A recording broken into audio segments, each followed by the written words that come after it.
రాష్ట్రానికి పెట్టుబడులు రాకుండా వైసీపీ కుట్రలు చేస్తోందని మంత్రి లోకేష్ మండిపడ్డారు.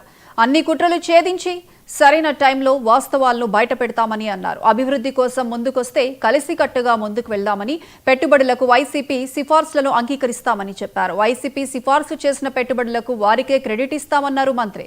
ఎన్నికల సమయంలోనే రాజకీయాలను, తర్వాత రాష్ట్రాభివృద్ధి ధ్యేయమని ఆయన స్పష్టం చేశారు.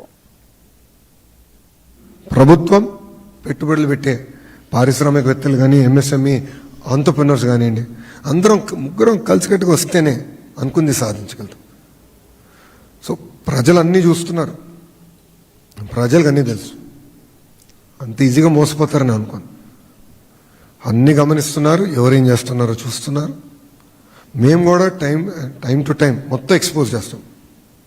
ఎందుకంటే శ్రీకాకుళంలో జరిగిన ఘటన కూడా ఒక ఫేక్ వీడియో రిలీజ్ అయింది, ఏఐ వీడియో. ఇట్లా చేస్తున్నారు, వాళ్ళే తయారు చేసి వాళ్ళే అఫీషియల్గా రిలీజ్ చేస్తున్నారు. ఎన్నిటిమైనా విల్ టేక్ యాక్షన్.